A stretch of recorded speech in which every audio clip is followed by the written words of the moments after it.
Hello, night listener, and welcome to Little Nightmare. I'm Emma, and tonight I'll be keeping you company to help you fall asleep.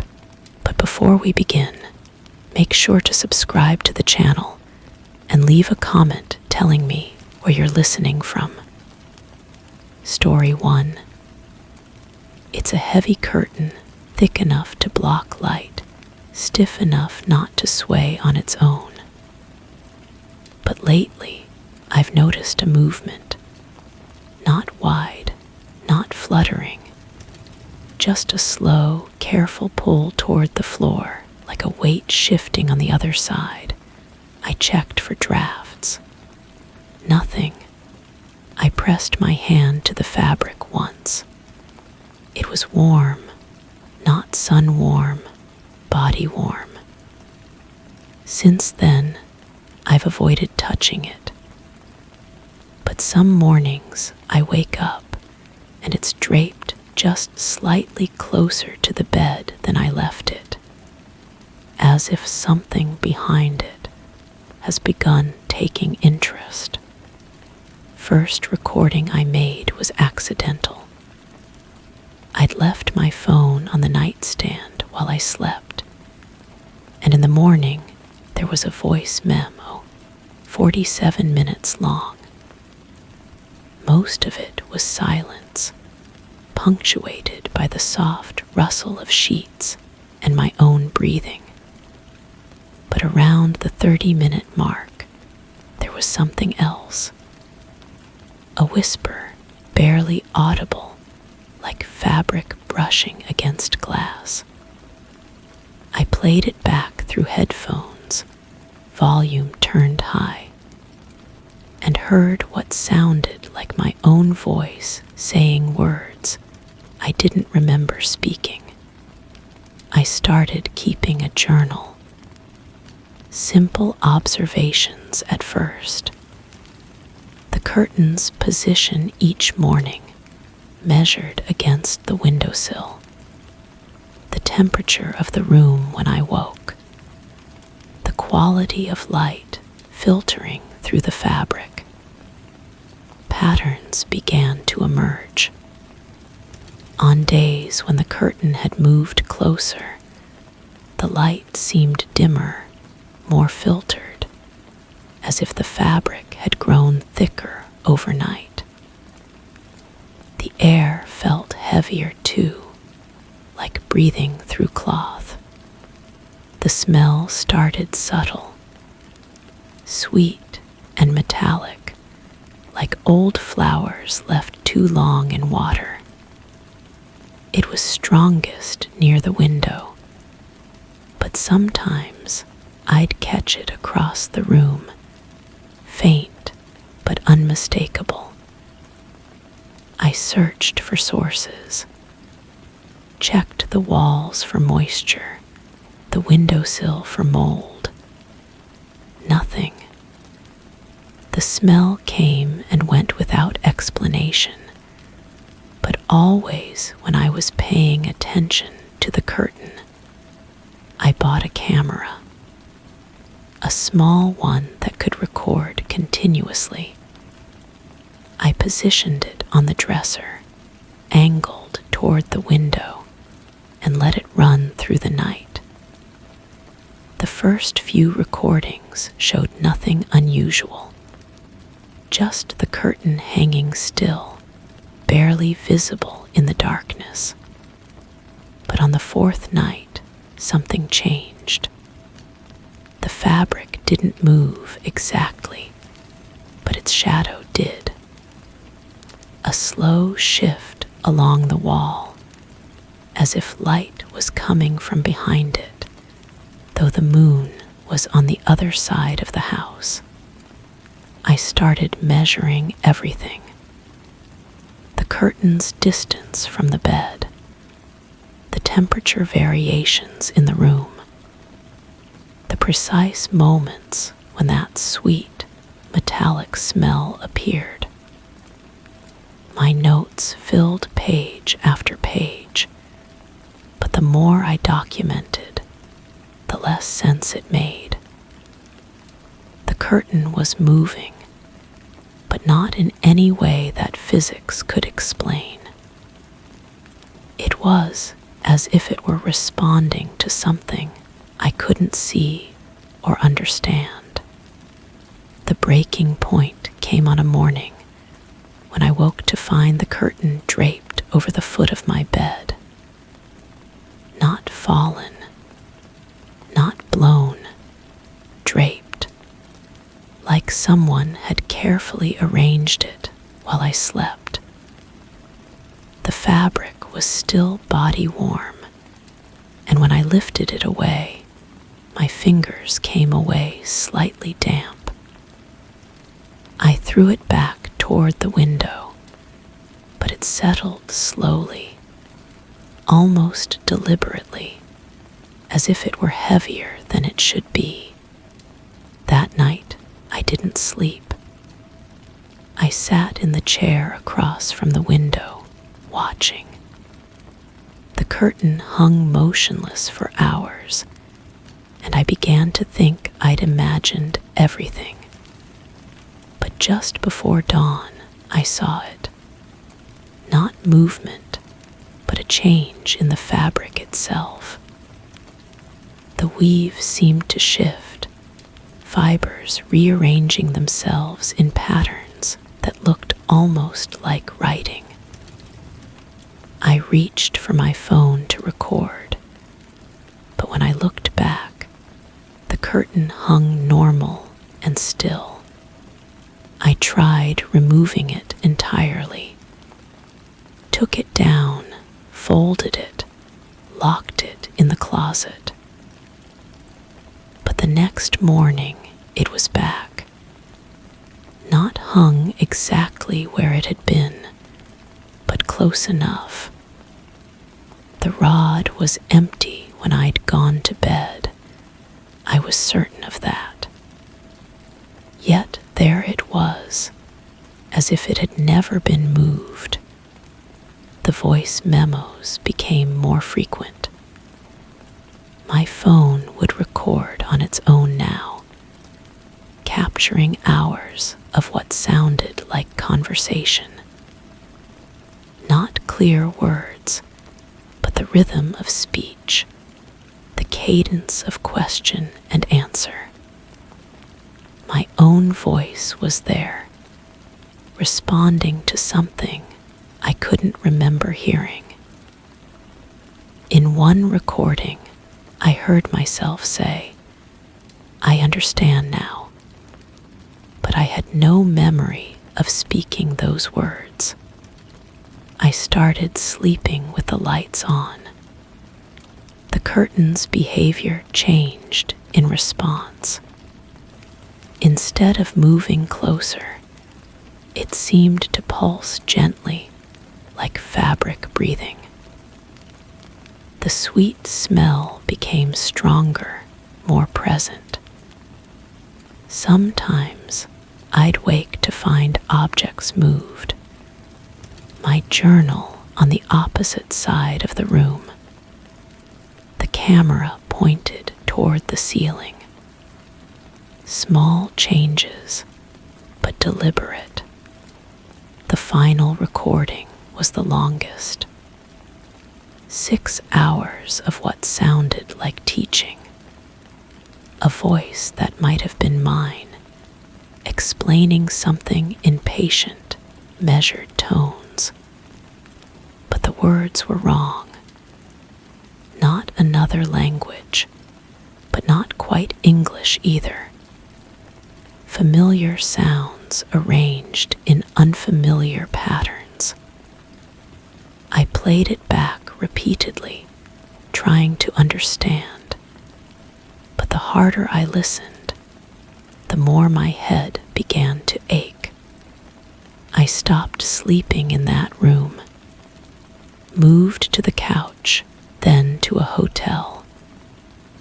But the smell followed me. Sweet and metallic, strongest when I was trying to rest. I'd wake to find fabric draped over me. Not hotel bedding, Something thicker, warmer, something that felt like home. The curtain is still there, I know that. I haven't been back to check, but I can feel it. Sometimes, when I'm somewhere else entirely, I'll catch movement in my peripheral vision. A slow, careful pull toward the floor. I'll turn to look, but there's nothing there. Just the lingering scent of flowers left too long in water, and the strange certainty that something is still waiting behind fabric that hangs between here and somewhere else. The recordings continue. My phone fills with voice memos I don't remember making. Hours of conversation with something that knows my voice better than I do. I've stopped listening to them. Some knowledge I've learned is meant to stay on the other side of the curtain. But late at night, when the air is perfectly still, I can feel it moving anyway. Story 2. There's a web of cracks along the hallway wall, hairline harmless looking. I never noticed them before a few weeks ago. Now, every time I walk past, I hear faint sounds. Not creaks, voices, almost muffled, layered. I pressed my ear to the plaster once, and something on the other side fell silent. Not gone, just listening back. Now the cracks have grown longer. They branch out when I'm not looking. I think they're learning the shape of the house, or maybe mine. The sounds started small. A whisper that could have been the wind through poorly sealed windows. A murmur that might have been pipes settling. But pipes don't form words, and wind doesn't pause when you stop walking. The voices do both. I began documenting everything. A notebook filled with sketches of the crack patterns, measurements taken with a ruler pressed against cool plaster. The web spreads like frost on glass, but backwards, growing from cold to warm, from silence to sound. Each morning, new branches appear, delicate fingers reaching toward the corners of the ceiling, toward the doorframe, toward me. The whispers have texture now. Some sound like fabric dragging across stone, others like breath through wet cloth. When I lean close, the wall feels different under my palm. Not quite solid. The plaster gives slightly, as if something soft presses back from the other side. The temperature shifts too, warmer near the center of the web, cooler at the edges, like a living thing with circulation. I tried recording the sounds with my phone. The device captured nothing but static at first, then began picking up frequencies that hurt to hear. Layers of voices speaking in unison, words that almost formed meaning before dissolving into noise. When I played the recordings back, the cracks seemed to pulse in rhythm with the sound. A heartbeat in the wall. The smell started 3 days ago, sweet and metallic, like copper pennies left in sugar water. It's strongest in the early hours when the house settles into its deepest quiet. I follow the scent to the wall, where it seeps from the cracks like invisible smoke. Sometimes I catch myself breathing it in deeply, finding it almost pleasant despite its strangeness. My reflection in the hallway mirror has begun to change. Not dramatically, small shifts that I notice only when I'm not looking directly. The angle of my shoulders, the way my hair falls, the expression in my eyes. But most disturbing is how my reflection seems to lag behind my movements by just a fraction of a second, as if it's learning to copy me rather than simply being me. I started avoiding the hallway, taking longer routes through the house. But the whispers follow. They echo from other walls now, fainter but unmistakable. The kitchen tiles, the bathroom mirror, the wooden panels in the living room. Each surface carries traces of the original voices, like an infection spreading through the bones of the house.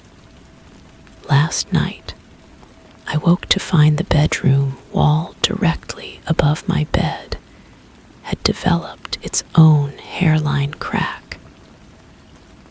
A single thread of damage that hadn't been there before.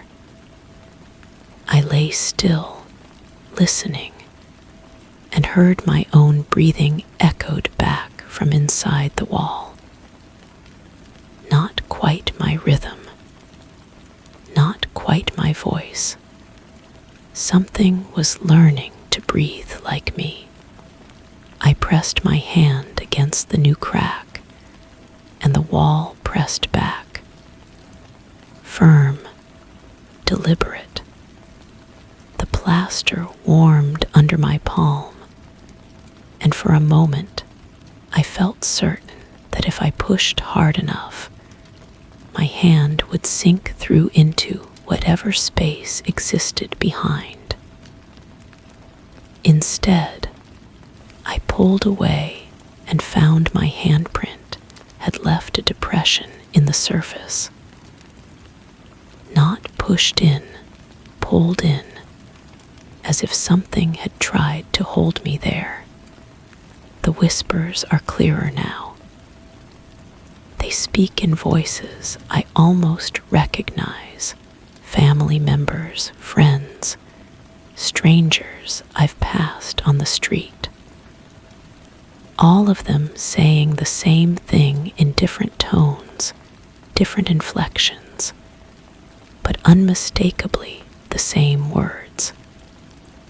They're calling my name, not out loud, inside the walls, inside my head. They want me to answer. I tried to break the original crack with a hammer. The plaster split wider, revealing not hollow space, but more plaster, more cracks, more voices. The wall seemed to heal itself as I watched, the damage flowing back together like water finding its level. But something had changed. The whispers grew louder, more insistent, and they began to speak in my own voice. Now I understand. The cracks aren't growing into the house. They're growing into me. Each day, I feel them spreading under my skin, mapping the pathways of my thoughts, learning the architecture of my mind. When I look in the mirror, I see them, thin lines branching across my face, too faint to be real, but too persistent to ignore. The wall doesn't whisper anymore. It speaks clearly in my voice, with my words. It tells me things I've never thought, using phrases I've never spoken. It knows my secrets before I do.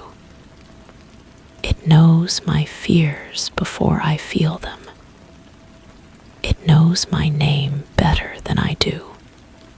I sit in the hallway now, back against the wall, feeling the vibrations of voices that sound like mine, but aren't.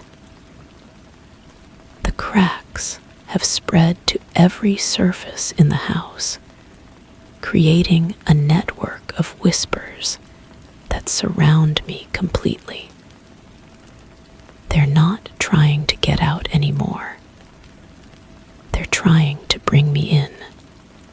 The wall feels warm against my spine, almost welcoming, almost home. The voices are so clear now that I can hear them even when I'm not listening. They're having conversations in my voice, making plans in my thoughts, living my life from the inside out. I should leave. I should run. But the cracks are in my reflection now, and my reflection is in the walls, and the walls are in my voice, and my voice is calling me home to a place I've never been, but somehow remember. The whispers have become a song, and the song has become silence. And in the silence, I finally understand what they've been trying to tell me. I am the crack in the wall. I always have been. And now the wall is learning to be me. Story 3. It's subtle. A faint click just as I step into the room, even when the switch stays untouched. Sometimes it clicks twice, as if correcting itself. I've replaced the fixture. The sound remains. What disturbs me isn't the sound itself, but the fact that it only happens when I'm already inside, when the door closes behind me. As if the room needs to acknowledge something before I'm allowed to notice it. I've started entering in silence, holding my breath. But the clicking has learned that too. It now waits until I exhale. The room is my study, where I spend most of my evenings. Wooden floors that creak in familiar places. Shelves lined with books I've accumulated over the years. A desk positioned near the window, where late afternoon light filters through sheer curtains. Everything exactly as it should be, except for that sound. The click comes from the wall switch by the door, a simple toggle that controls the overhead light. I've examined it countless times, running my fingers along its edges, pressing it up and down to test its mechanism. It feels solid, normal, responsive. but the clicking persists. I decided to document it.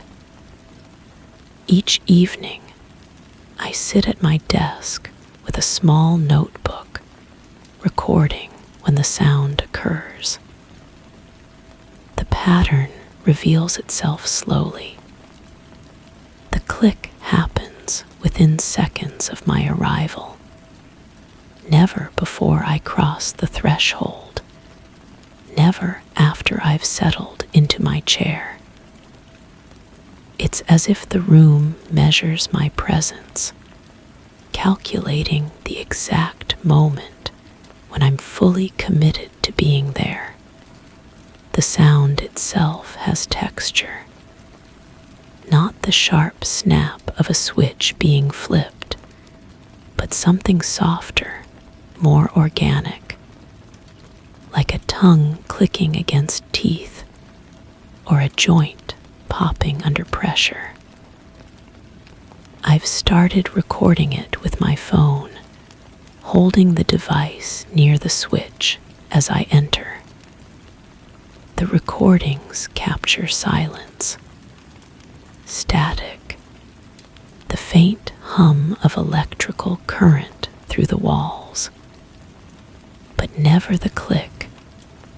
This troubles me more than the sound itself. I know what I'm hearing. My ears don't lie. Yet the evidence suggests otherwise, creating a gap between experience and proof that makes me question both. I've begun entering the room differently, testing variables. Sometimes I step in quickly. Sometimes I ease inside gradually. I've tried entering backwards, sideways, even crawling on my hands and knees. The click adapts to each approach, maintaining its timing with unsettling precision. It waits for that moment when I'm fully present, when my attention shifts from the act of entering to the act of being there. The smell started 3 weeks after I began documenting the clicks. Sweet, cloying, like overripe fruit, left too long in warm air. It appears in subtle waves, strongest near the light switch, fading as I move deeper into the room. I've checked for sources. No forgotten food, no flowers, no obvious explanation. The scent simply exists, as inexplicable as the sound that preceded it. I've started keeping windows open, running fans, even burning candles to mask it. The smell persists beneath these efforts, threading through whatever I use to combat it. When I press my nose close to the switch, the sweetness becomes almost overwhelming, tinged with something metallic that makes my stomach turn. The temperature near the switch has begun to fluctuate. I first noticed it when my hand brushed against the wall while reaching for a book. The surface felt warm, then cool, then warm again in the span of seconds. I've measured it with a thermometer, recording variations of several degrees within minutes. The fluctuations seem to pulse, following a rhythm I can't quite identify, but that feels familiar, like a heartbeat heard through water. My reflection in the window has started changing.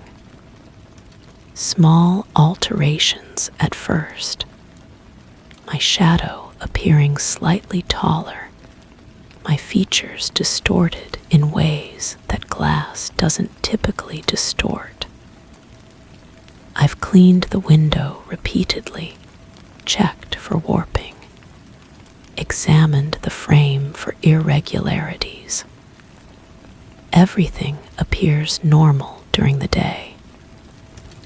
But in the evening, when I'm working at my desk, the reflection becomes something else. Not quite me, but not quite not me either. I've started avoiding the reflection, positioning myself so the window stays outside my peripheral vision. But I feel it there, watching, moving independently of my actions. When I turn to look directly, it snaps back into alignment with my movements, as if caught in the act of being autonomous.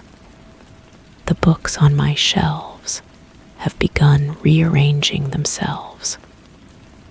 Subtle shifts at first. A volume moved slightly to the left, another tilted at a different angle. I've started photographing the shelves each evening, comparing the images to detect changes. The movements are minimal but consistent, as if invisible hands are browsing through my collection, selecting and replacing items according to some hidden logic. I've tried marking the positions with tape, creating boundaries that should reveal any disturbance. The books move around the markers, respecting the boundaries while still achieving their mysterious migrations. When I check in the morning, everything appears normal. The changes only occur during my evening sessions, while I'm present but not directly observing. The clicking has evolved. What began as a single sound now comes in sequences. 2 clicks, then 3, then patterns that seem almost musical. I've started recognizing rhythms, anticipating the next sound in each sequence. The patterns never repeat exactly, but they feel connected, like phrases in a language I'm beginning to understand without knowing its meaning. I've tried responding to the clicks, tapping on the desk to answer back. The room goes silent when I do this, as if startled by my participation. Then the clicking resumes, but different, more complex, as if my response has elevated the conversation to a new level. The smell has intensified and changed. Still sweet, but now with undertones of earth and rain, like flowers decomposing in wet soil. It comes in waves that seem to correspond with the clicking patterns, strongest during the complex sequences, fading during silence. I've noticed that holding my breath doesn't eliminate the smell entirely. It seems to seep through my skin, entering my awareness through senses I didn't know I possessed. The walls have begun vibrating when I touch them. Not the entire wall, just specific spots. The vibrations feel like purring, or like something large breathing slowly on the other side. I've placed my ear against these areas, listening for sounds from adjacent rooms, from outside, from anywhere that might explain the sensation. I hear only the vibrations themselves, rhythmic and warm, almost comforting despite their strangeness. I've started mapping the vibrating areas, marking them with small pencil dots. The pattern that emerges resembles a constellation, or perhaps a diagram of something I can't identify. The dots seem to pulse in my peripheral vision, creating the illusion of movement even when I know they're static marks on a static wall. The light from the overhead fixture has begun behaving strangely, not dimming or brightening in obvious ways, but shifting in quality.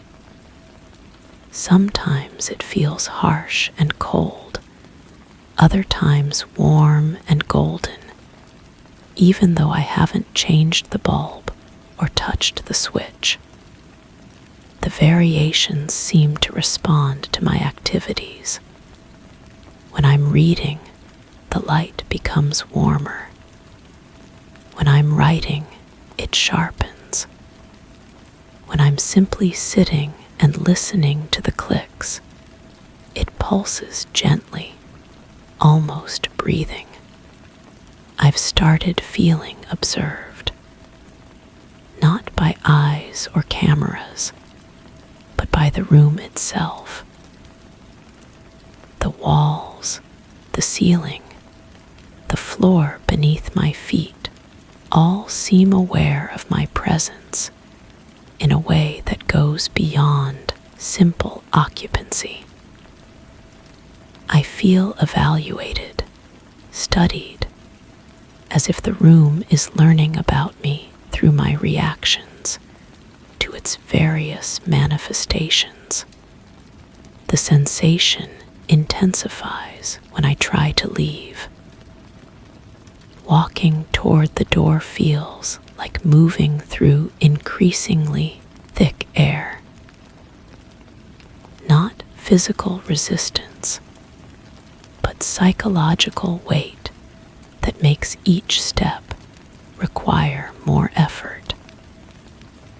By the time I reach the threshold, I'm exhausted, as if I've been walking for hours instead of crossing a single room. The clicking has become constant now, not just when I enter, but throughout my entire stay. Soft, rhythmic, like a mechanical heartbeat that synchronizes with my own pulse. I've started timing my breathing to match the pattern, finding an odd comfort in the synchronization. When I do this, the other phenomena intensify. The smell becomes richer, the vibrations stronger, the light more responsive. I've realized I'm becoming part of whatever is happening in this room. Not fighting it anymore, but participating in it. The boundary between observer and observed has blurred to the point where I can't tell if I'm documenting the room's changes or if the room is documenting mine. The reflection in the window now moves independently most of the time, performing actions I'm not performing. expressing emotions I'm not feeling. When I try to match its movements, it stops and waits, as if giving me a chance to catch up. Then it resumes its autonomous activity, leading rather than following. I've stopped trying to record evidence. The notebook sits empty on my desk. The phone remains in my pocket. The need to prove what's happening has been replaced by a deeper need to understand it, to become fluent in whatever language the room is speaking. The clicking has become words now, not in any language I recognize, but with meaning I can almost grasp. It tells stories about the room's previous occupants, about the house's history, about things that happened here before I arrived. The stories are sad and beautiful and terrible, layered with emotions that make me weep without knowing why. I've started responding not with taps, but with my own clicks, using my tongue against my teeth to approximate the room's speech. The conversations that result are unlike anything I've experienced.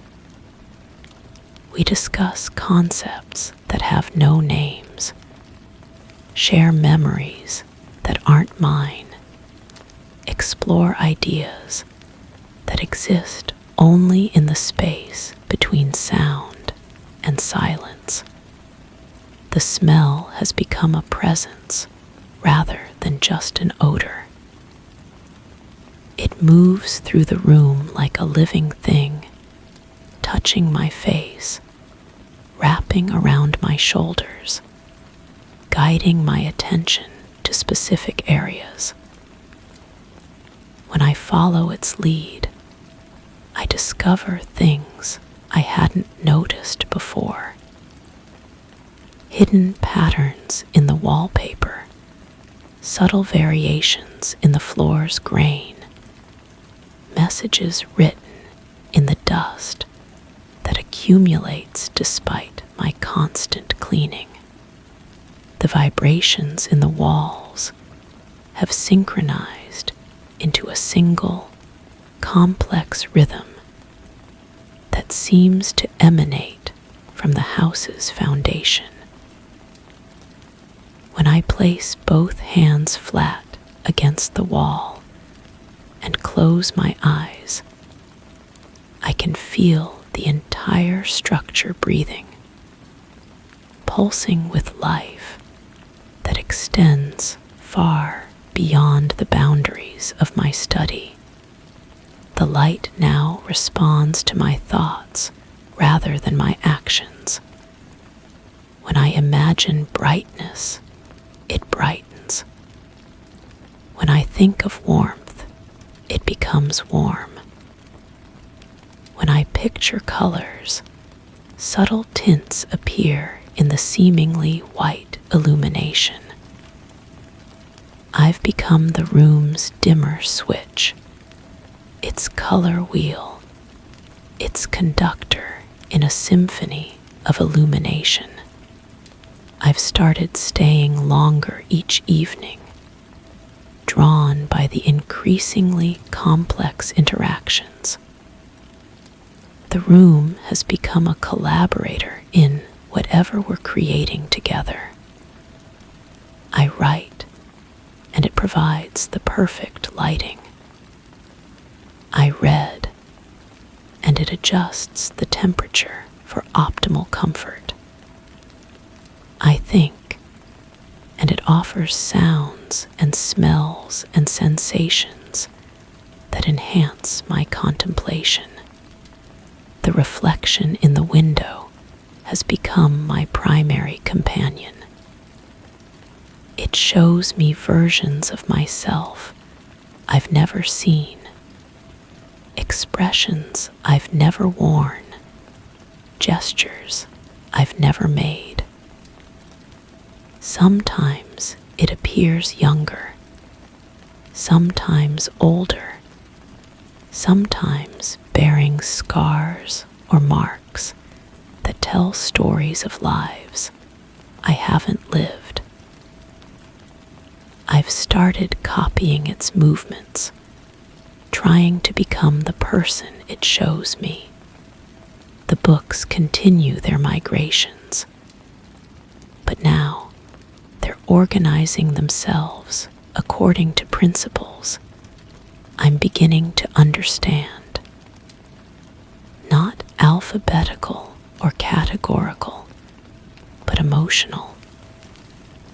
Books that evoke similar feelings cluster together. Stories that share hidden themes find each other across different sections. The library is becoming a map of my psychological landscape, reorganized by something that knows my mind better than I do. I've realized I can't leave anymore, not because of physical restraint, but because leaving would mean abandoning a conversation that has become more meaningful than any I've had with another person. The room and I have developed a relationship that transcends normal interactions. We've become dependent on each other's presence, each other's responses, each other's continued participation in whatever we're creating. The clicking has become my heartbeat. The smell has become my breath. The vibrations have become my pulse. The light has become my vision. I'm no longer visiting the room, I'm becoming it, or it's becoming me. The distinction has lost all meaning. When I try to remember what I was doing before this started, the memories feel thin and unconvincing, like stories someone else told me about a person I used to know. This room, this interaction, this slow dissolution of boundaries feels more real than anything I've experienced. The switch still clicks when I enter, but now I understand that it's not clicking for me. It's clicking for what I'm becoming. A sound of recognition, of welcome, of acknowledgement that another transformation has begun. The room has done this before. It will do it again. And I've become part of the process, both its subject and its agent. I sit here now, no longer documenting, but participating. The notebook remains empty because there's nothing left to record. Everything that needs to be said is being said in clicks and scents and vibrations and light. The room and I have found our language, and it requires no words. The switch clicks. I am home. Story 4. Water holds reflections, yes, but the basin is deep, almost matte.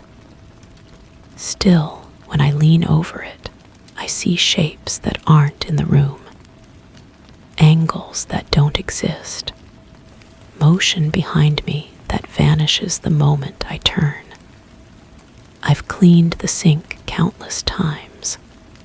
I've even tried covering it, but the reflections persist, blurred, darker than the light should allow.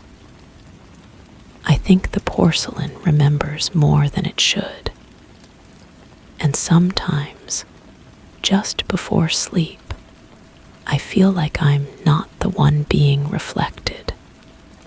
The bathroom has always been my sanctuary. White tiles, chrome fixtures, everything precise and clean.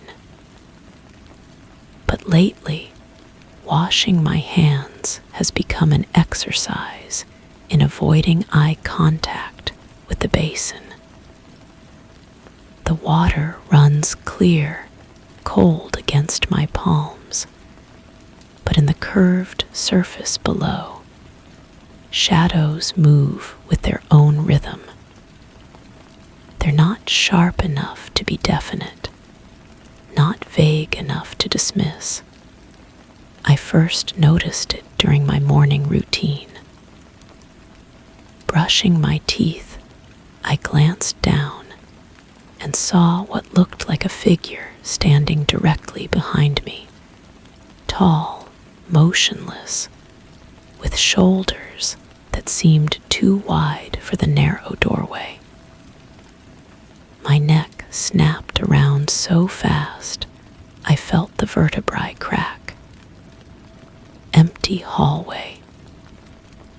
Nothing but the familiar cream-colored walls and the picture frame that's been hanging crooked for weeks. The rational mind builds walls.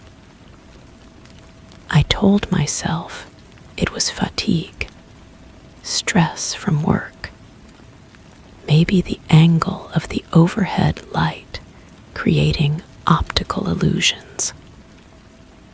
But the shape appeared again the next morning and the morning after, always in the same position, always dissolving the instant I turned to look. I started documenting everything. A small notebook kept in the medicine cabinet.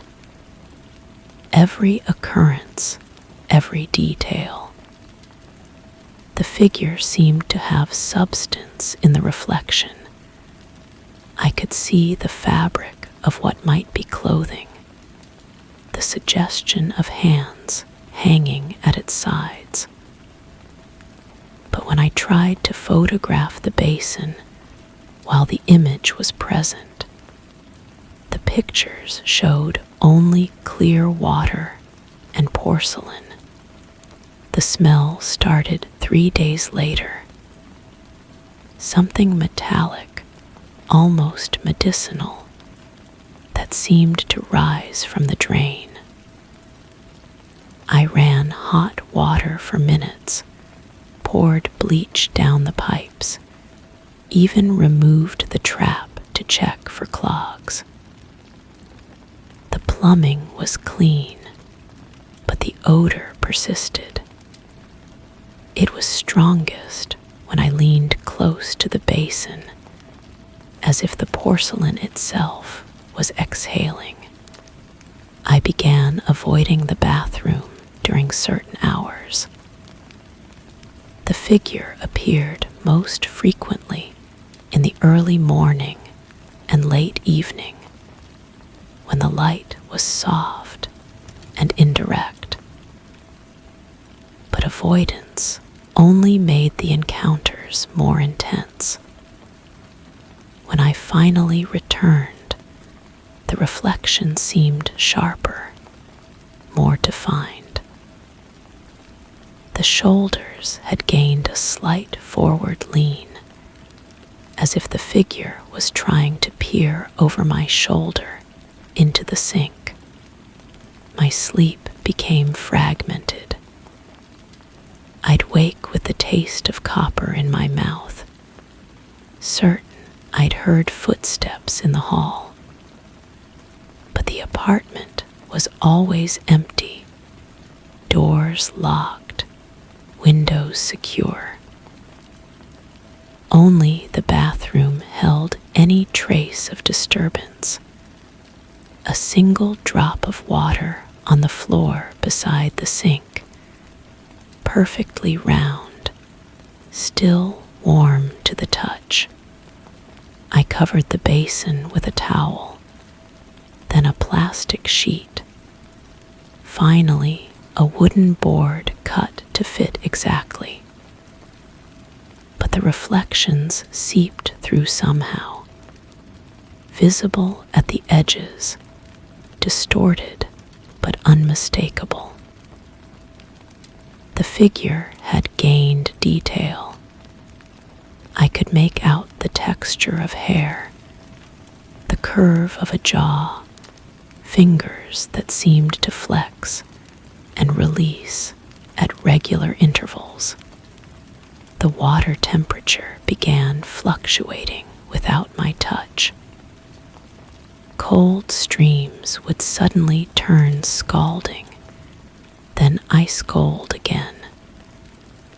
The porcelain grew warm under my hands, as if heated from within. I called maintenance, had them check the pipes, the water heater, the pressure regulators. Everything tested normal. The building's other residents reported no problems, but I knew the sink was changing. The basin seemed deeper each day, the drain darker. When I dropped objects into it, a pen, a coin, a small rubber ball, they disappeared too quickly, making no sound when they hit the bottom. The disposal unit hadn't been activated. The trap remained clear, yet nothing returned. I started recording audio while I used the bathroom. The playback revealed sounds my conscious mind had filtered out. A low humming that seemed to come from the walls themselves. Occasional tapping, like fingernails against glass. And once, unmistakably, the sound of breathing that wasn't my own. The reflection began to move independently. Not just the subtle shifting I'd grown accustomed to, but deliberate motion. The figure would turn its head slightly, as if listening.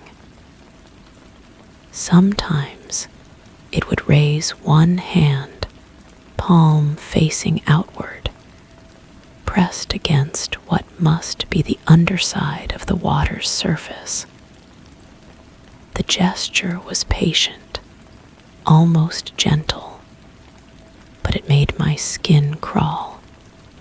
I tried different approaches, turning on all the lights, using flashlights, even bringing in a small mirror to redirect the reflection. But the figure adapted to each change, becoming more pronounced under bright light, more detailed in the redirected images. It was learning, evolving, becoming more present with each encounter.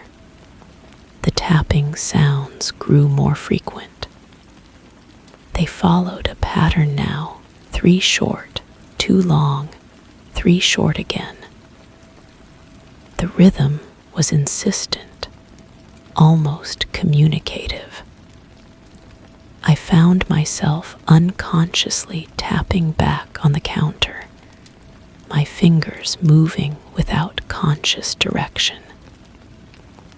The response was immediate, a shift in the reflection, a subtle nod from the figure, a sense of acknowledgement that made my heart race. The porcelain began showing marks, not scratches or stains, but impressions, as if pressure was being applied from the inside.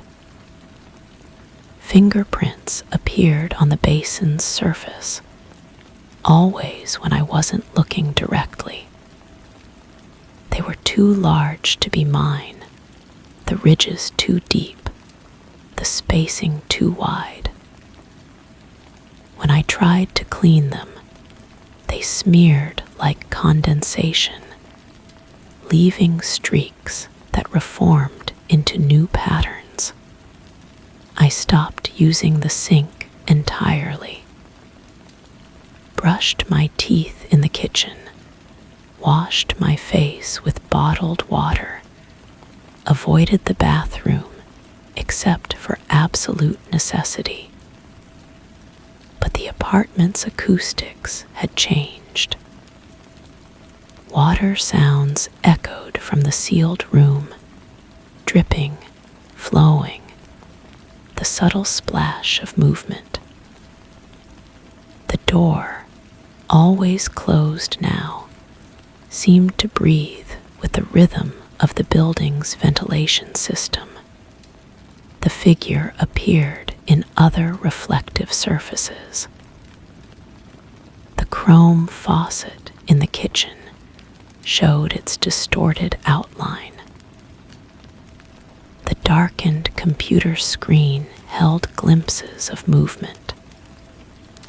Even the surface of my coffee would sometimes ripple without wind, revealing shapes that shouldn't exist in the liquid's shallow depth.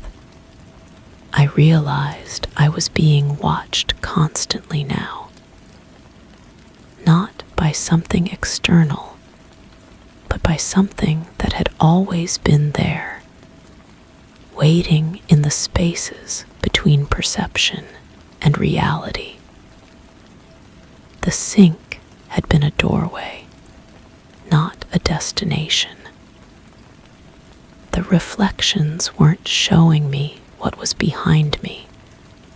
They were showing me what I was behind. The final night, I returned to the bathroom. The wooden board had been moved aside, placed neatly against the wall. The sink was full of water, though I hadn't turned on the faucet. The surface was perfectly still, mirror smooth, reflecting not the ceiling above, but a room I didn't recognize. Different tiles, different fixtures, everything reversed and somehow wrong. I reached toward the water, my hand breaking the surface. The liquid was warm, almost body temperature, and impossibly deep. My fingers found no bottom, no sides, only endless depth in a basin that should have been shallow. The reflection of my hand moved independently, gesturing for me to come closer, to lean in, to join whatever waited in the space between seeing and being seen. The water began to drain, but slowly, reluctantly. As the level dropped, I saw that the porcelain beneath was covered in handprints, dozens of them, overlapping different sizes, all pressed upward as if trying to break through from below. The figure in the reflection was no longer behind me. It was beneath me, looking up through the water, its face finally clear. It had my features, but older, more worn. The eyes held recognition and something that might have been relief. Its mouth moved, forming words I couldn't hear, but somehow understood. Your turn to watch. The water finished draining. The sink returned to normal white porcelain, chrome fixtures, everything exactly as it should be. But I understood now that reflections work both ways. Someone had been watching through the water, and someone would always need to watch. The apartment was quiet, the building settled, but I could feel eyes on me from every reflective surface. I moved to the kitchen, filled a glass with water, and saw my face looking back, but not quite right, not quite mine. The expression was too knowing, too patient. I understand now that I'm not the one being reflected anymore. I'm the one doing the reflecting. And somewhere in another room, another person is beginning to notice shapes in their sink that shouldn't be there, movements that vanish when they turn to look. The water remembers everything, and now so do I. Story 5. I rolled up the rug last week to clean underneath. The floorboards were different, darker, older, not rotten, just out of place, as if they'd been taken from somewhere else. When I touched them, they didn't creak. They didn't even respond to pressure. They absorbed it. The next day, I rolled the rug back. I didn't want to see them again. But now, when I walk over that section, I feel the weight in my knees change. Lighter, like the floor is less solid than it used to be, or waiting to become something else. The texture under my bare feet feels wrong. What should be familiar wooden planks beneath fabric now gives way differently with each step. The sensation creeps up through my bones, a hollowness that shouldn't exist in something so fundamental as the ground beneath me. I've walked this room thousands of times, but now my body remembers a different floor, one that felt more certain. I started documenting everything. The way the afternoon light falls across that spot creates shadows that don't match the room's geometry. Lines that curve when they should be straight. Angles that seem to shift when I'm not looking directly at them. I took photographs, but the camera captures only normal floorboards under normal fabric. The lens sees what it expects to see. The sound is what disturbs me most. When I drop something, a book, a pen, anything, onto that section, the impact sounds muffled, distant, as if the object is falling through layers of space before reaching something solid. I recorded this with my phone, playing it back repeatedly. The audio reveals nothing unusual, but my ears insist otherwise. contradiction makes my teeth ache. I began lifting the rug daily, just to confirm. Each time, the boards appear normal in daylight. Matching wood grain, consistent color, proper spacing. But my fingertips tell a different story. The surface temperature varies in patterns that follow no logical sequence. Cool spots that pulse like a slow heartbeat. Warm areas that seem to breathe. The wood grain itself feels smooth under my palms, but my fingertips catch on textures that aren't visible. The smell emerged gradually. Something earthy but wrong. Not decay, more like soil that's never seen sunlight.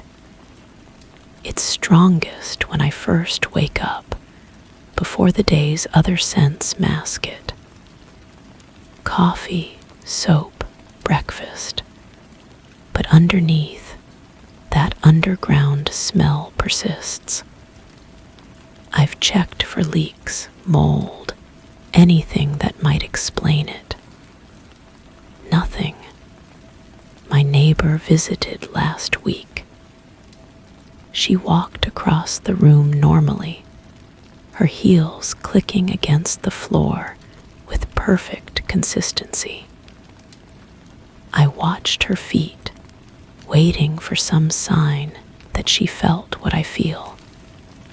Her expression remained unchanged.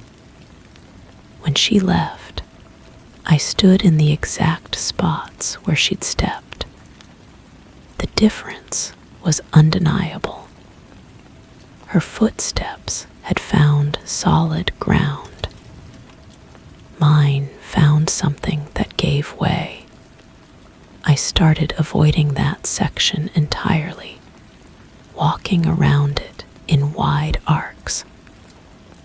But the room seemed to reorganize itself around my avoidance. Furniture I'd moved to create clear paths somehow shifted back, forcing me to cross the problematic area. Not dramatically, just enough to make my careful navigation impossible. A chair angled differently. A table shifted a few inches.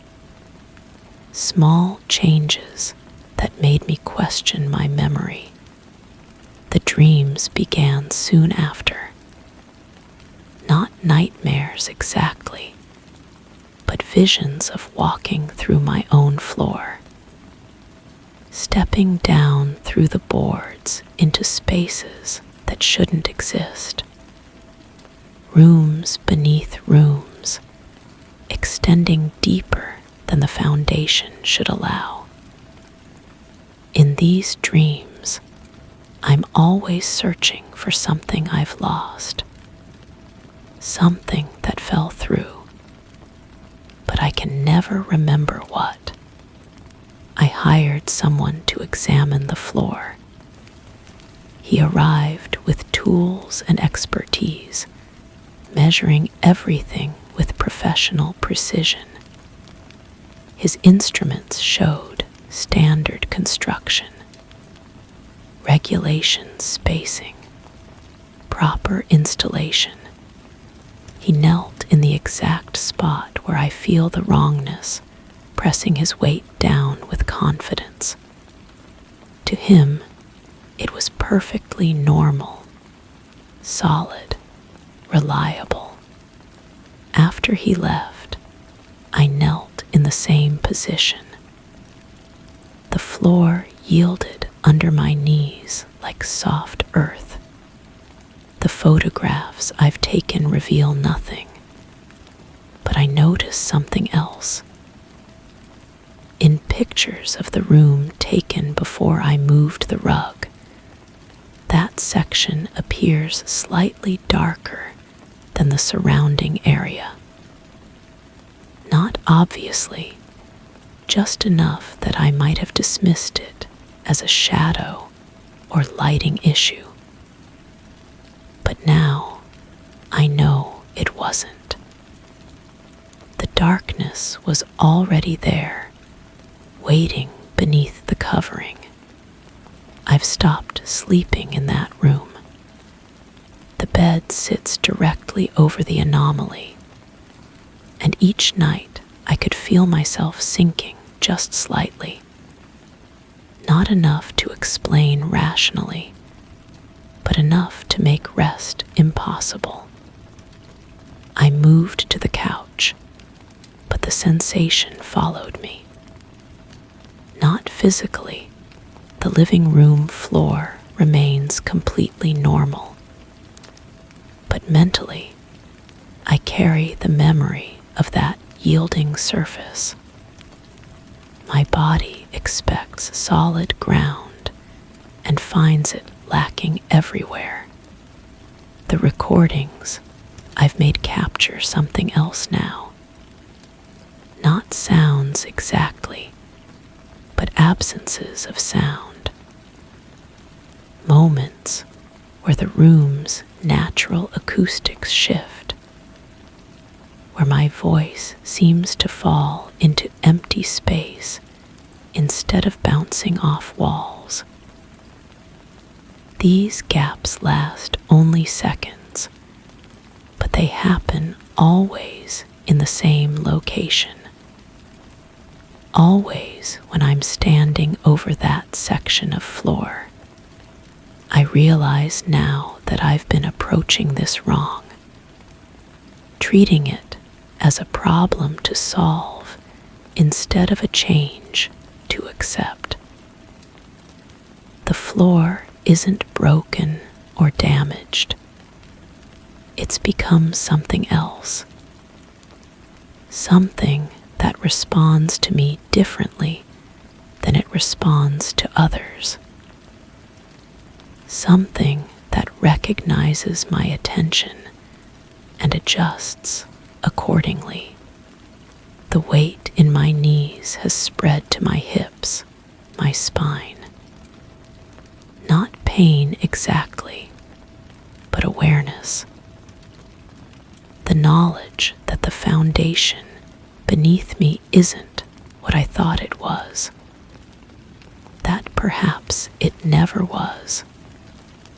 That the solid ground I've trusted all my life might be far more conditional than I understood.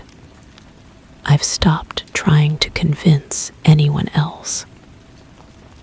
Their feet find the floor they expect. Mine find something that yields, something that acknowledges the pressure differently, something that makes me lighter or heavier, depending on reasons I don't understand. The space beneath the rug has taught me that reality might be far more personal than I ever imagined. The rug stays down now, but I know what's underneath. And more importantly, it knows I know. The relationship between my feet and the floor has changed permanently. Every step carries the memory of that different wood, that absorbed pressure, that hollow sensation that crept up through my bones. I still live here. I still walk across that section when necessary. But now, I do it with the understanding that the ground beneath me participates in the act of supporting my weight. That it makes choices about how solid to be. That it remembers the pressure of my feet and responds accordingly. And sometimes, when the room is very quiet. I can hear it deciding. Story 6. During the day, it's metal, neutral, cold. But when the house is still, when no one else is nearby, it gains a faint warmth. Not enough to alarm, enough to notice. I tried wearing gloves. Didn't matter. The warmth pushed through. Once I grabbed it and held on, waiting. It grew steadily hotter, like a palm returning pressure. I let go. The metal hissed in the quiet. I haven't touched it since. But some nights, I wake up with the scent of heated brass on my hands. The door leads to the basement. A simple wooden door with peeling white paint and a brass handle that shouldn't behave this way. I've lived here for months, and this anomaly started recently. At first, I dismissed it as imagination. Old houses have their quirks. Pipes expand. Metal contracts. But metal doesn't choose when to be warm. I started documenting everything. A small notebook kept on the kitchen counter. Every instance recorded. The temperature, the duration, the circumstances. Patterns emerged. The warmth only appeared when I was alone, never when others visited, never when I had company. Only in solitude did the brass come alive. The scent began appearing elsewhere. On my coffee mug in the morning, faint but unmistakable, that metallic sweetness of heated brass. I checked every metal surface in the house, the faucets, the light fixtures, the window handles, all normal, all cold. Only the basement door carried this strange fever. I avoided the basement for weeks. No reason to go down there anyway. Just storage boxes and old furniture. But the warmth seemed to intensify with my neglect.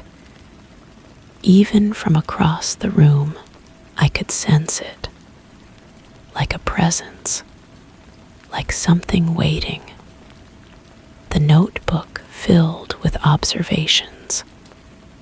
The warmth lasted longer each time, grew more intense, more persistent. The whispers started during a storm. Static from the radio, but underneath something else. Words almost formed, syllables that might have been my name. I turned up the volume, trying to isolate the sound. Nothing, just weather interference. But when I turned it off, the silence felt heavier. Expectant. My reflection in the hallway mirror began showing inconsistencies. Small things. My hand would reach for something, but the reflection lagged behind. Just a fraction of a second, enough to notice.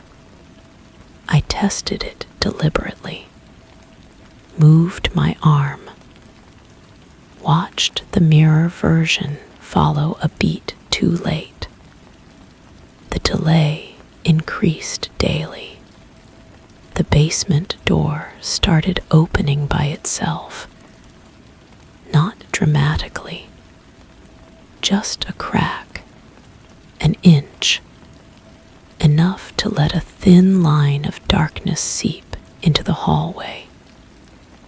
I would close it firmly, check the latch, make sure it clicked, but I'd return to find it slightly ajar. The warm brass handle mocking my attempts at security. I finally decided to investigate, grabbed a flashlight and approached the door. The handle burned against my palm, not painful, but insistent, like a fever. The door swung open easily, too easily. The hinges made no sound. The basement stairs descended into familiar darkness, but something felt different. The air tasted metallic, copper pennies and heated brass. Each step down felt like a descent into something alive.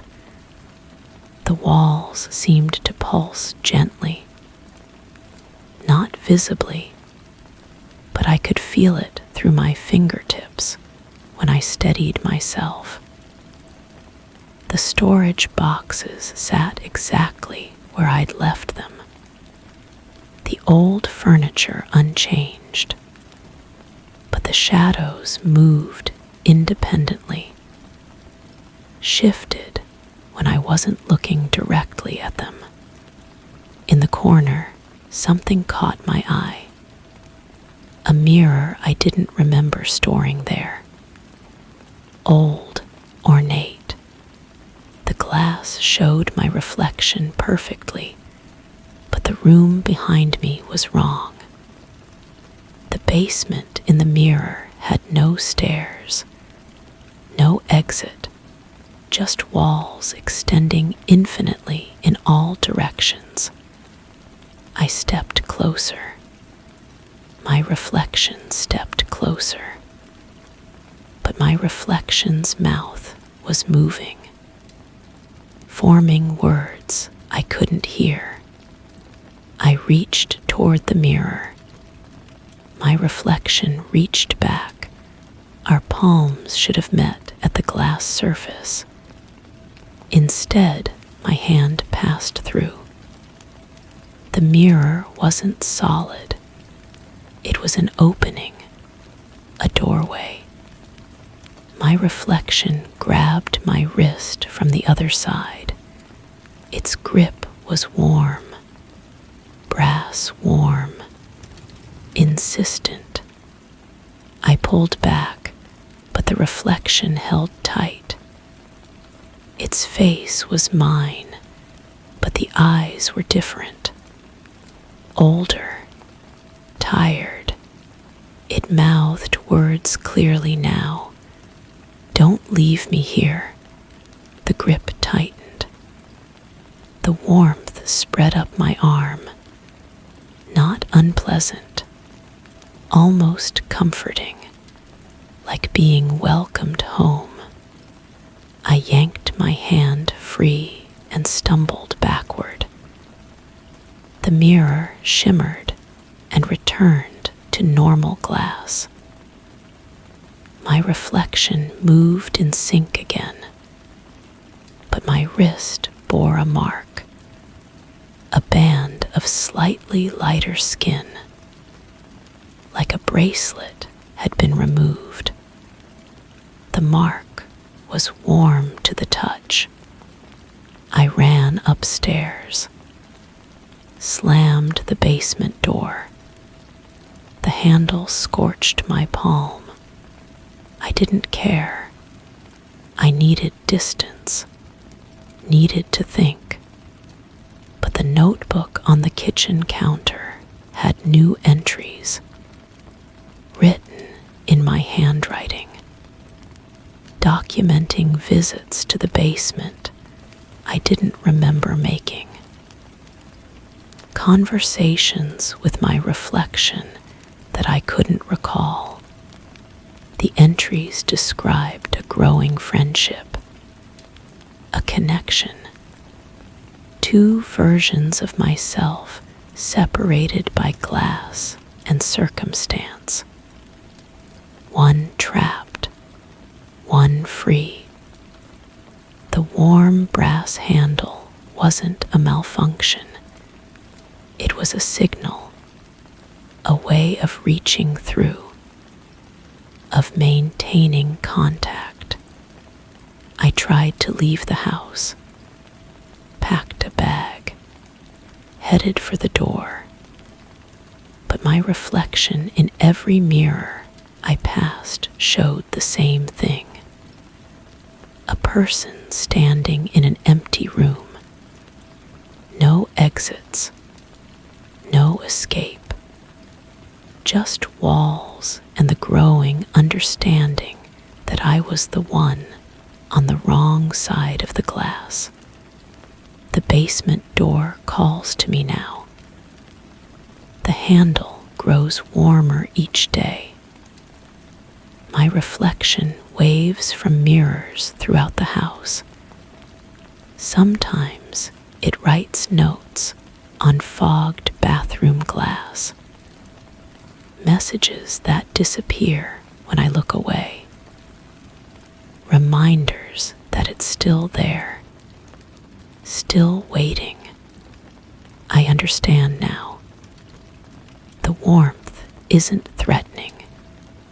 It's an invitation, a way home, but I'm not sure which side of the mirror is real anymore. The house feels less substantial daily, more like a reflection itself, and my reflection looks more solid, more present, more alive. The notebook continues filling itself. Entries appear in my handwriting, describing a life I'm not living, a basement I'm not visiting, a mirror I'm not touching. But the mark on my wrist grows warmer, spreads slowly up my arm. And I know that soon the invitation will become irresistible. The doorknob is warm when I'm alone, but I'm never really alone anymore. There's always someone watching from the other side, someone who looks exactly like me, someone who knows exactly what I need to do. All I have to do is reach through the glass one more time and let the warm brass pull me home. Story 7. They started small, just faint patches in the corner. I blamed moisture. But they move, not fast, not while I watch. But if I glance away and look again, the shapes shift, narrower, sometimes longer. Once, they formed something curved, almost like a grin. I left the room immediately. Since then, I've avoided direct eye contact with the ceiling. But I swear, each night, the stains creep a little farther across the surface, like they're learning how to spread without being caught. The first week, I documented everything. Photographs, measurements with a ruler pressed against the wall, careful sketches in a notebook I kept beside my bed. The camera never captured what I saw with my eyes. The measurements stayed consistent. The sketches looked like random water damage, nothing more. But my peripheral vision told a different story. The stains pulsed with subtle movement, expanding and contracting like breathing. I started sleeping with the lights on.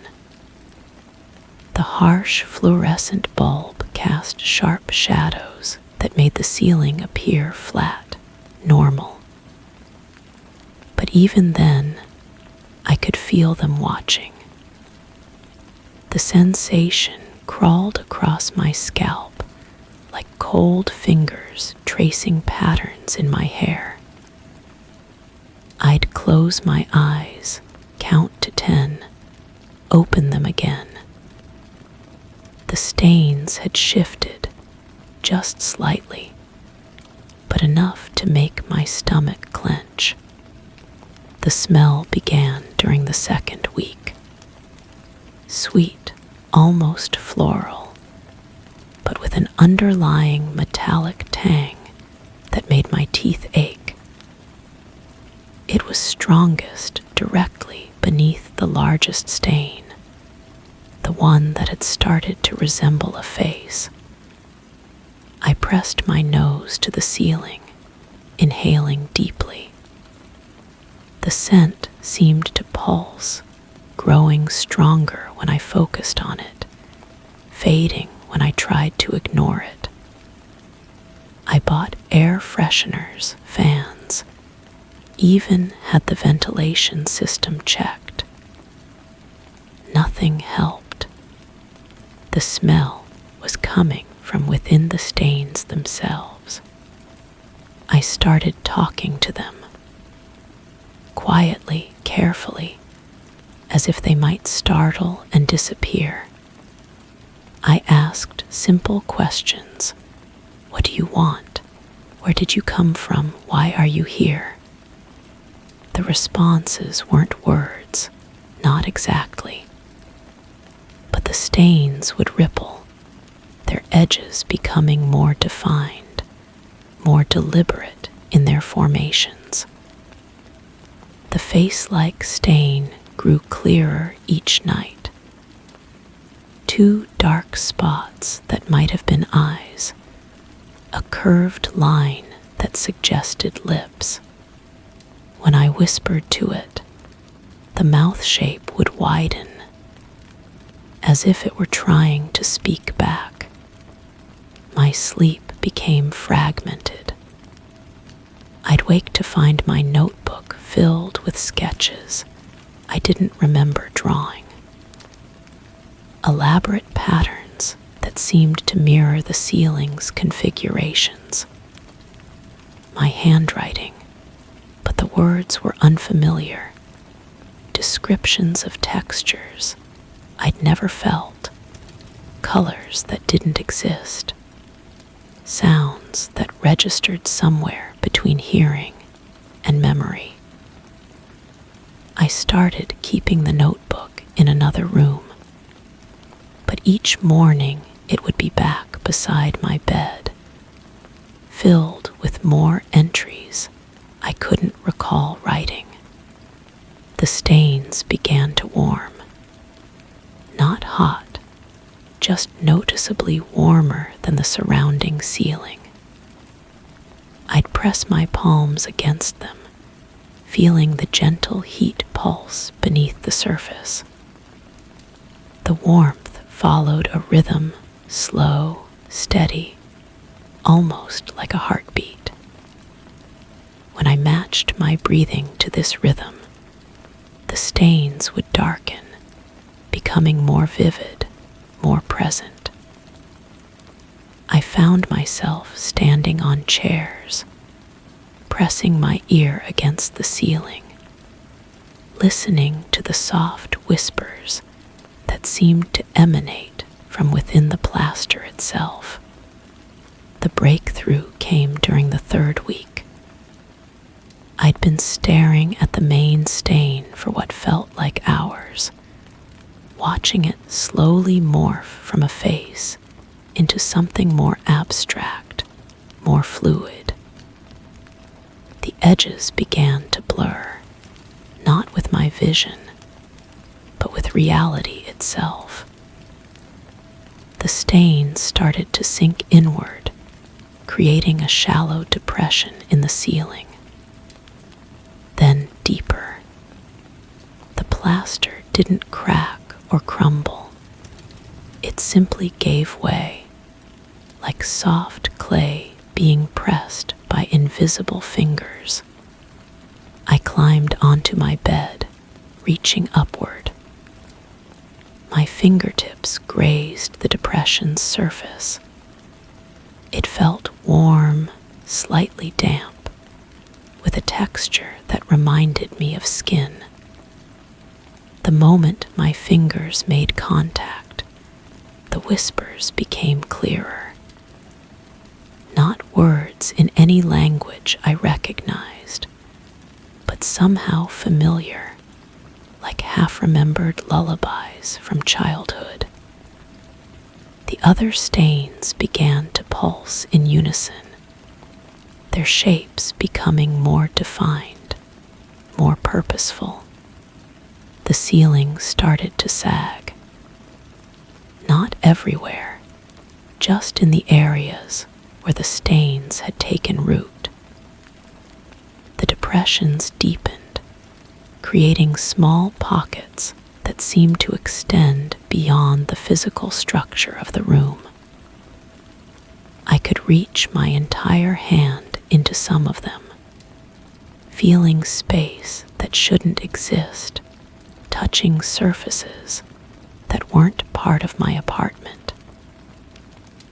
The whispers grew louder, more insistent, accompanied by a gentle suction that pulled at my fingers whenever I tried to withdraw them. I stopped leaving the room. Food deliveries were left outside my door.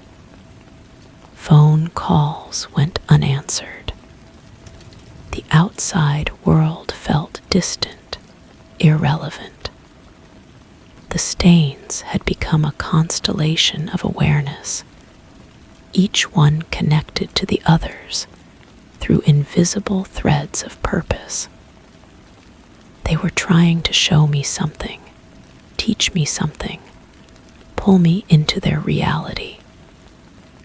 The face stain had developed what looked like tears, dark streaks that traced down from the eye spots, pooling in the curved mouth line. The final transformation began when I pressed my entire face against the largest depression. The warmth enveloped my skin, and for a moment I could see through the stain's perspective.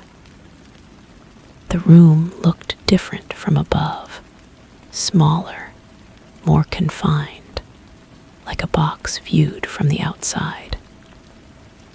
I could see myself standing on the bed, my face pressed against the ceiling, but I could also see beyond the room, into spaces that folded in on themselves, connected by passages that defied architectural logic.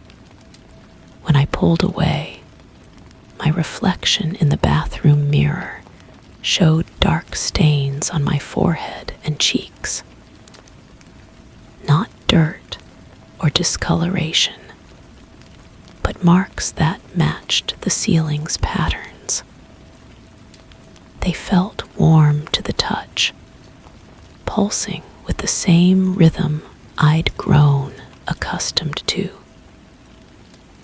The stains on my face began to darken throughout the day, becoming more defined, more permanent. Now I understand. The ceiling stains weren't invading my space. They were creating a connection, a bridge between where I was and where I needed to be. The marks on my face continue to spread, following the same slow, deliberate pattern as their counterparts above. Each night, the connection grows stronger. Each morning, I remember less of who I was before they arrived. The stains still change shape when I blink, but now I change with them. Story 8. Only one cabinet. Only ever half an inch. No more. Always the same angle, just enough to see darkness behind the hinge. I close it firmly. It opens again overnight. I placed tape across it. The tape peels cleanly, but the door resumes its place. It never swings wide, never slams. It waits, patient and precise. I haven't looked inside in weeks. I'm afraid that if I do, I'll find it open wider than before, and that something might finally be waiting for me to open further. The kitchen smells of vanilla and coffee, grounds this morning, familiar scents that should comfort me. But underneath, there's something else, a metallic tang that catches in my throat when I breathe too deeply. The cabinet door greets me with its usual half-inch gap, a thin vertical line of shadow that seems to pulse with its own rhythm. I press my palm against the cool wood and push it shut. The click of the latch feels final, definitive. But I know better now.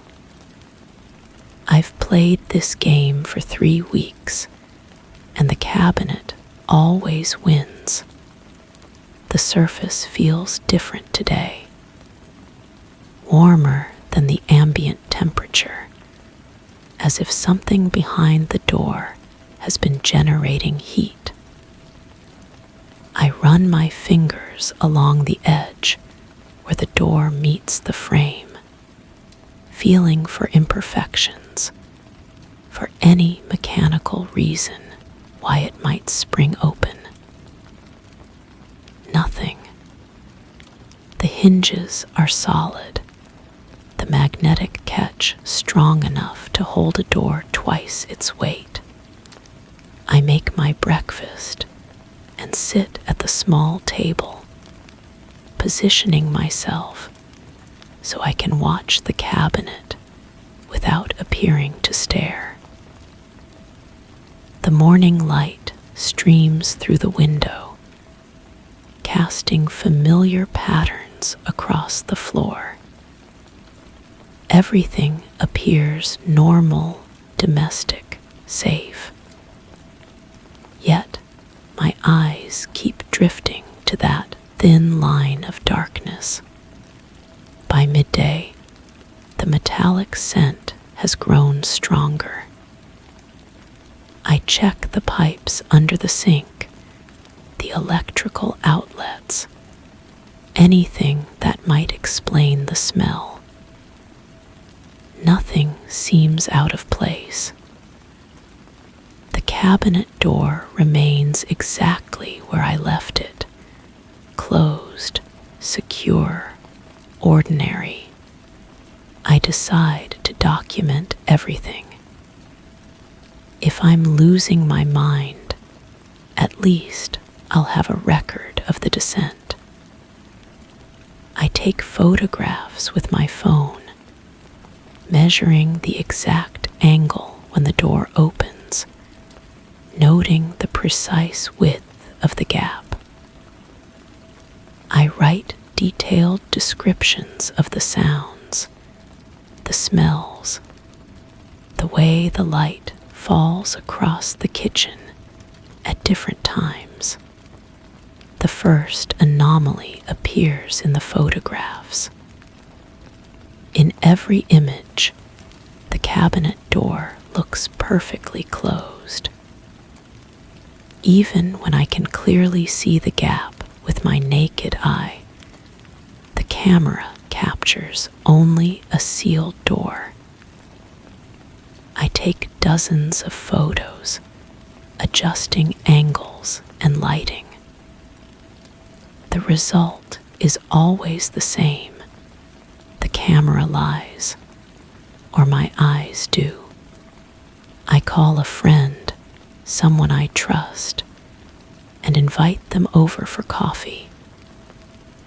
When they arrive, I subtly direct our conversation toward the kitchen, waiting for them to notice the cabinet door. They sit directly facing it, talking animatedly about work and weather, never once commenting on the obvious gap. I point it out directly.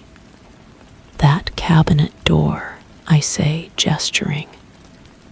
It's open. They look where I'm pointing, then back at me with a puzzled expression. It looks closed to me. I walk over and demonstrate, showing them the gap, the darkness visible behind the hinge. Their eyes follow my movements, but their expression remains confused, polite, but concerned. I think you might be working too hard, they say gently. Maybe you should get some rest. After they leave, I sit alone in the kitchen, staring at the cabinet. The gap seems wider now, though my measuring tape insists it's still exactly half an inch. The darkness behind the door appears deeper, more substantial. I lean closer, trying to see what lies beyond the opening. The metallic smell intensifies, and I catch something else, a sound so faint it might be my imagination. A rhythmic tapping, like fingernails against wood, coming from inside the cabinet. I press my ear to the door, and the sound becomes clearer. Tap, tap, tap. Pause. Tap, tap, tap. I reach for the handle, then stop. My hand hovers inches from the metal, trembling slightly. The tapping continues, patient and methodical. Whatever is inside knows I'm listening. I step back and grab my phone, recording the sound. The app captures nothing but silence. I try again, adjusting the sensitivity, holding the device directly against the door. Still nothing. The tapping continues, audible and consistent, but somehow existing only for me. The next morning, I find something new. The cabinet door maintains its half-inch gap, but now there's a thin line of condensation along the edge, as if warm breath has been fogging the cool wood from inside.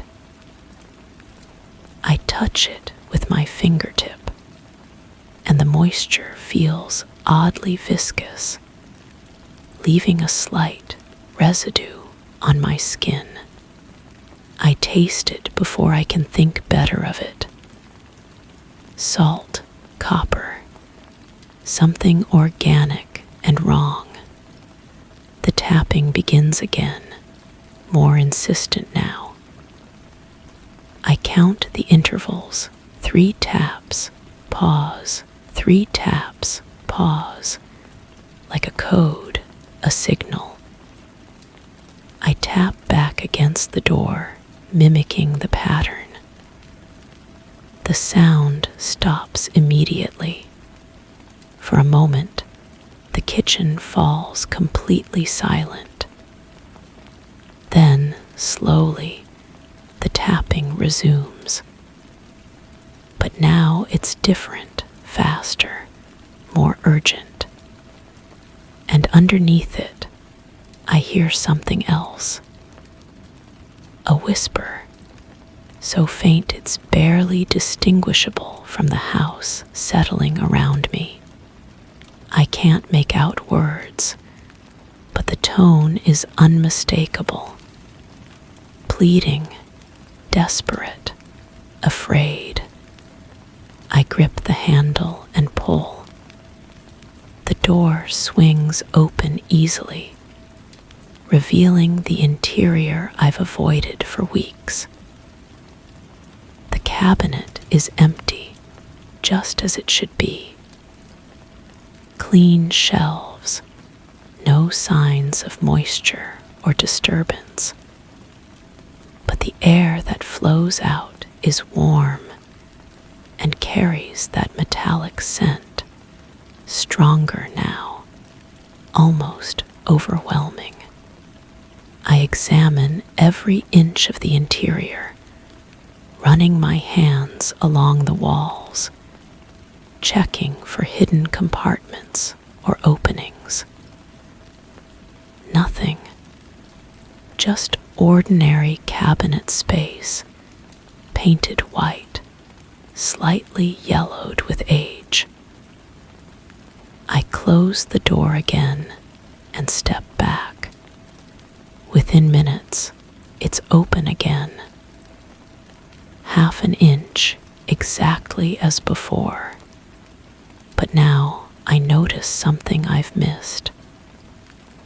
The reflection in the cabinet's glass shelf brackets. They don't show the kitchen behind me. Instead, they reflect a space I don't recognize. Dim, cramped, with walls that seem to curve inward. And in one of the reflections, barely visible, the outline of something that might be a face. I turn around quickly, but the kitchen is empty. Just my ordinary kitchen, with its ordinary morning light and familiar appliances. I look back at the reflections, but they show only what they should: my kitchen, my life, my reality. The whispers grow louder that night. I sit in the dark, listening to the voice that speaks from inside the cabinet. I still can't understand the words, but I recognize the desperation. Someone is trapped in there, in that space that doesn't exist, calling for help through a door that opens only half an inch. I try to pull the door wider, but it resists, as if something on the other side is holding it back. The half-inch gap seems to be the maximum distance between two worlds that should never touch. I speak to the whispers, offering help, asking questions. The voice responds, growing more agitated when I can't understand. I sleep fitfully, dreaming of dark spaces and reaching hands. I wake to find the cabinet door closed completely. For the first time in weeks, it's sealed tight. Relief floods through me, followed immediately by a deeper dread. The silence feels wrong, incomplete. I approach approach the cabinet cautiously. The door is warm to the touch, almost hot. I pull it open, and it swings wide easily, revealing the same empty interior. But the air that flows out is different now, stale, used, as if it's been breathed by someone else. The whispers are gone. The tapping has stopped. The cabinet is finally quiet. But when I look at my reflection in the kitchen window, I see something that makes my blood freeze. My face is there, but behind it, barely visible in the glass, another face looks back. Familiar but wrong, like seeing myself from the other side of a mirror that reflects places that shouldn't exist. I close the cabinet door, but it doesn't matter anymore. The half-inch gap has become something else, something wider and more permanent. I understand now why the door never opened further. It wasn't trying to let something out. It was trying to keep something in. And now that barrier is gone, dissolved by my curiosity and need to help. I've opened the door between worlds, and I can feel the space behind the cabinet expanding, growing, preparing to accommodate one more lost soul, whose whispers will never be heard, whose tapping will never be answered.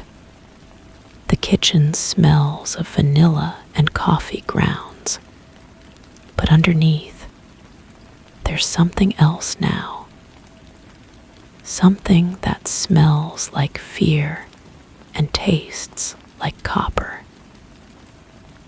The cabinet door stands open, waiting patiently for me to step inside and take my place in the space between spaces, where reflections show truth and whispers become screams that no one will ever hear. I know I should run, should leave this place and never return. But my feet won't move, and my hands reach toward the open door as if drawn by invisible strings. The darkness inside no longer frightens me. It welcomes me, promises me rest, offers me a place where I'll never be alone again. The last thing I see before stepping into that impossible space is my own reflection in the cabinet's glass shelf. But it's not quite right. The person looking back has been whispering for weeks, tapping desperately against the wood, pleading for someone to open the door just a little wider. Someone finally did. Story 9. Every time I open the storage door at the end of the hallway, I feel resistance, not from the hinges, but from the air, heavier, like walking into water. I held my breath and stepped inside once. It was quiet, but not silent. The room swallowed sound. Even my own heartbeat felt quieter. I closed the door and waited. It took a long time for my lungs to feel normal again. I've I've left it shut ever since. But sometimes, when I walk past, I hear a faint thud, like something pressing against the door from inside, testing the seal. The first time I noticed it, I was carrying old books from the living room. The door handle felt warm under my palm, warmer than it should have been. The metal seemed to pulse with a rhythm I couldn't quite place. When I turned the handle, the air rushed out in a way that made my ears pop. Not like opening a vacuum-sealed jar, but like releasing pressure from somewhere deeper. I stepped back and watched the door swing open on its own. It moved slowly, deliberately, until it touched the wall with a soft click that seemed to echo longer than it should have. The smell hit me then, not unpleasant, but wrong. Like rain on hot concrete mixed with something metallic. Something that reminded me of the taste you get when you bite your tongue. Inside, the storage room looked exactly as I remembered. Cardboard boxes stacked against the far wall, old furniture covered in dust sheets. A few forgotten holiday decorations hanging from hooks. But the air itself felt different, thicker. When I raised my hand to feel for a draft, my movements felt sluggish, as if the atmosphere had weight. I placed the books on a shelf and turned to leave. That's when I noticed my footsteps sounded muffled, like walking on carpet instead of the hardwood floor I could see beneath my feet. I stopped and listened. The silence was too complete. Even the ambient sounds from the rest of the house, the refrigerator humming, the settling of old wood, seemed to stop at the doorway. I backed out quickly and closed the door. The handle was cold again. For days, I avoided that end of the hallway. But the door began to occupy my thoughts in ways I couldn't explain. I found myself pausing during daily routines, listening for sounds that shouldn't be there. The soft thud came irregularly, sometimes when I was in the kitchen, sometimes when I was trying to sleep. Always brief, always from behind that door. I started keeping a notebook. Day 1, heard the sound twice, once during breakfast, once before bed. Day 2, 3 times, each thud slightly longer than the last. Day 3, I pressed my ear to the door and heard what sounded like breathing, but slower than human breathing. Deeper. The door handle began to feel warm more frequently. Not just when I touched it, but when I walked past. I could sense the heat radiating from the metal, even from several feet away. I tested it with a thermometer. The reading was normal, but my skin insisted otherwise. I decided to investigate properly. I gathered supplies, a flashlight, my phone to record, the thermometer, and a small handheld mirror. I wanted to document whatever was happening in that room. The rational part of my mind insisted there had to be an explanation. A heating pipe running behind the wall. A draft creating acoustic anomalies. Something logical. When I opened the door this time, I was ready. I held my breath and stepped inside, phone recording. The air enveloped me like a gentle current. I moved slowly, deliberately, sweeping the flashlight beam across the familiar contents. Everything appeared normal until I reached the far corner. The dust sheet covering an old armchair was moving. Not dramatically, just a subtle rise and fall, as if someone was sitting beneath it, breathing. I approached carefully, reached out to lift the fabric. The cloth felt warm and slightly damp, like skin. Underneath was just the chair, empty and unremarkable. But when I looked at the phone screen to check the recording, I saw something that made my hands shake.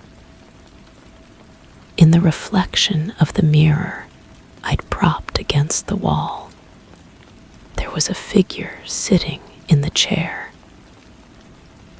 Not clearly defined, more like a suggestion of a person, but unmistakably there.